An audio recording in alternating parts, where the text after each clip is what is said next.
Hi hello welcome back to our channel. నేను మీ రేఖ రమేష్. ఎలా ఉన్నారు అందరూ? అందరూ బాగున్నారా? ముందుగా అందరికీ నమస్కారం. సో ఇవాళ మన రెసిపీ కాదు, ఇంట్లో తయారు చేసుకునే స్వచ్ఛమైన నెయ్యి. సో మేము గేదె పాలు తీసుకుంటాము, లీటరు డైలీ. నైట్ పూట వస్తాయి మా పాలు.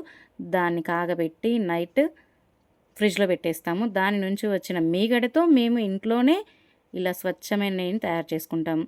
సో ఇది 15 రోజులు స్టోర్ చేసుకున్న మీగడ. చూడండి ఎంత నీట్గా ఉందో. ఈ మీగడని కాస్త తీసుకొని మిక్సీ జార్లో వేసేసుకొని చల్లటి నీళ్ళు, అంటే చాలా చల్లటి వాటర్ పోసేసుకొని ఇలా మిక్సీ పట్టేసుకోవడమే.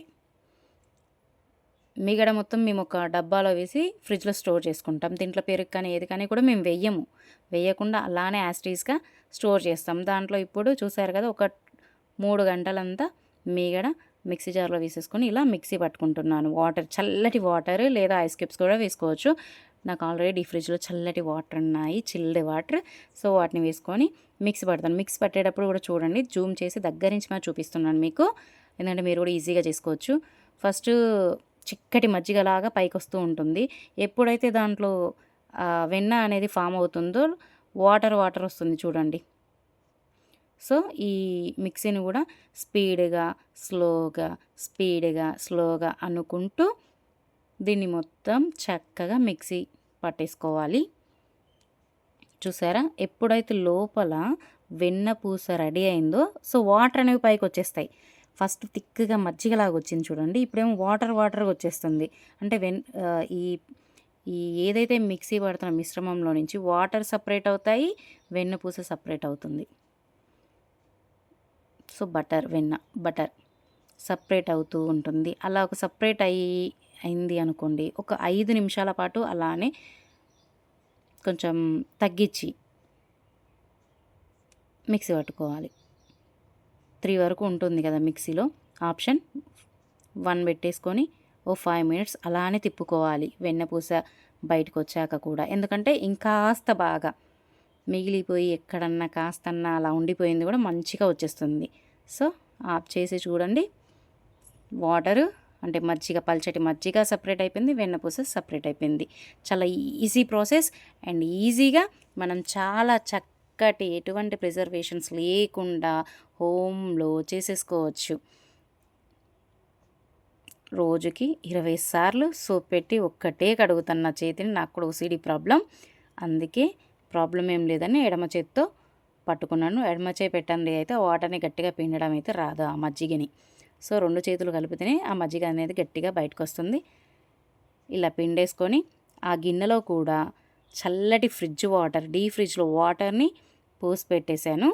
సో ఎందుకంటే ఏదైతే ఇలా వచ్చిన వెన్నని మొత్తం ఈ మజ్జిగ అంతా గట్టిగా పిండేసుకొని అందులో వేస్తే గట్టి పడిపోతుంది. చల్లటి వాటర్లో వేస్తే ఈ వెన్న కూడా ఏమంటే గట్టి పడిపోతుంది. ఇప్పుడు ఇలానే ఈ వెన్నని బటర్ని మనం స్టోర్ చేసుకొని బటర్లా యూజ్ చేసేసుకోవచ్చు. ఇదే బటర్. ఇలా కూడా మనం స్టోర్ చేసేసుకోవచ్చు బటర్ ఎక్కువ వాడుకుంటాం అనుకుంటే. అలానే ఉన్న మొత్తం మిగడను కూడా ఇలానే మొత్తం అంతా ఒకేసారి మిక్సీ పట్టేసుకొని ఇలా కూల్ వాటర్లోనే 2-3 సార్లు ఈ బటర్ని కడిగేసుకోవాలి, నీట్గా వాష్ చేసేసుకోవాలి. సో ప్రాసెస్ అనేది కూడా అర్థం అవ్వాలి అని నీట్గా స్టెప్ బై స్టెప్ నీట్గా క్లియర్గా చూపిస్తున్నాను. స్లో అయినా కూడా ప్రాసెస్ ఇది చేసేసుకుంటే 2 నిమిషాల్లో కూడా అయిపోతుంది. మీకు చూపించాలి స్టెప్ బై స్టెప్ నీట్గా అనేసి చేసాను. చూసారు, గట్టిపడ్డాయి. డీ ఫ్రిడ్జ్ వాటర్లు, చిల్డ్ వాటర్ లేదా ఐస్ క్యూబ్స్ వేసిన వాటర్లు ఇది వేస్తే ఏంటంటే గట్టి పడుతుంది, మెత్తగా జారిపోకుండా గట్టి పడుతుంది. వీటిని నీట్గా అలా వాష్ చేసేసుకోవాలి, వాటర్ పంపేసేసుకోవాలి. అలా 2-3 టైమ్స్ చేసుకోండి, మీ ఇష్టం. లేదా నేను ఇంకా 4 టైమ్స్ చేసుకుంటాను, నాకు ఇంకా ఓసిడి ప్రాబ్లం చాలా ఎక్కువగా ఉందంటే ఓకే, మీరు హ్యాపీగా 4-5 టైమ్స్ అయినా కడుక్కోవచ్చు. సో మొత్తం వాటర్ని పంపేసేసుకొని దీన్నిగా మనం స్టవ్ వెలిగించేసుకొని స్టవ్ పై పెట్టేసుకోవడమే మీడియం ఫ్లేమ్లో. సో ఫ్లేమ్ ఎప్పుడు మీడియంగా ఉండాలి. మీడియం ఫ్లేమ్లో పెట్టుకొని గరిటె పెట్టుకొని ఇక మధ్యలో కలుపుకుంటూ వెన్న నుంచి నెయ్యి సపరేట్ అవ్వాలి. మజ్జిగ నుంచి వెన్న సపరేట్ అయింది, వెన్న నుంచి ఇప్పుడు వెన్న నుంచి వచ్చేసి ఇప్పుడు నెయ్యి సపరేట్ అయ్యేంత వరకు దీనిని మధ్యలో కలుపుకుంటూ కాగబెట్టుకోవడమే. మజ్జిగ నుంచి వెన్న నుంచి నెయ్యి పూస పూసల నెయ్యేనండోయ్. దీనికి ఒక టిప్ ఉంటుంది. ఇలా కాగబెట్టినంత మాత్రాన పూస పూసల నెయ్యి రాదు. ఒక చిటికెడు ఉప్పు వేయండి ఇందులో. జస్ట్ చిటికెడు, చెంచాలు వేసేసి ఉప్పు ఉంది నెయ్యి అని మాత్రం నన్ను అనకండి. జస్ట్ ఒక చిటికెడు ఉప్పు వేశారనుకోండి, ఇందులో నీట్గా పూసల నెయ్యి వచ్చేస్తుంది.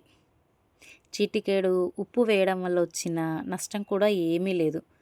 ప్రాబ్లం అంటూ కూడా ఉండదు. ఇది ఇంకెందులో వాడినప్పుడు ఆ పాలు విరిగిపోతాయేమో అని అనుమానం కూడా అవసరం లేదు. జస్ట్ చిటికెడే, అది ఏ మూలనో పోతుంది. కాకపోతే దీనివల్ల ఏమవుతుంది అంటే మంచిగా వస్తుంది పూసల్లా. సో నేనైతే మెంతులు వేసేస్తాను. నాకు అందుబాటులో మెంతులు మాత్రమే ఉన్నాయి. అలా కాకపోయినా మేము ఎక్కువ మెంతులనే వాడతాము. తమలపాకు చాలా తక్కువ. దాని ఫ్లేవర్ ఎందుకో మాకైతే నచ్చలేదు. మాకు మెంతులతోనే మంచి కమ్మని సువాసన వస్తుంది, బాగుంటుంది, మాకు నచ్చుతుంది. బయట ఎన్ని రోజులు ఉన్నా, ఫ్రిడ్జ్లో స్టోర్ చేయకుండా బయట ఎన్ని రోజులు ఉన్నా కూడా నెయ్యి బాగుంటుంది. ఇలా మధ్యలో కలుపుకుంటూ చూసేసరిగా కాసేపు పొంగింది. ఆ తర్వాత ఇలా ఆయిల్ మొత్తం సపరేట్ అయిపోయింది నెయ్యి అంతా.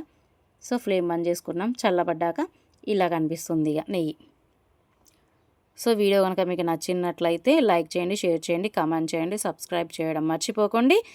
అండ్ మీరు కూడా ఈజీగా ఈ పద్ధతిలో నెయ్యి కాగబెట్టేసుకోండి. బయట నుంచి తెచ్చుకోవడం కంటే మన ఇంట్లో ఏదైనా కూడా కాస్త ఒక అర్ధ గంట కాదు అనుకుంటే ఏ పనైనా హ్యాపీగా ఈజీగా చేసేసుకోవచ్చు. బయట ఎక్కడికో తెచ్చుకొని బాధపడి తినడం కంటే కూడా మన ఇంట్లో తయారు చేసుకోవడం బెటరు. చల్లబడ్డాక కూడా నెయ్యి చూడండి ఇలా ఉంది. సో నచ్చితే కనుక లైక్ చేయండి, షేర్ చేయండి, కామెంట్ చేయండి, సబ్స్క్రైబ్ చేయడం మాత్రం మర్చిపోకండి. గంట కొట్టండి.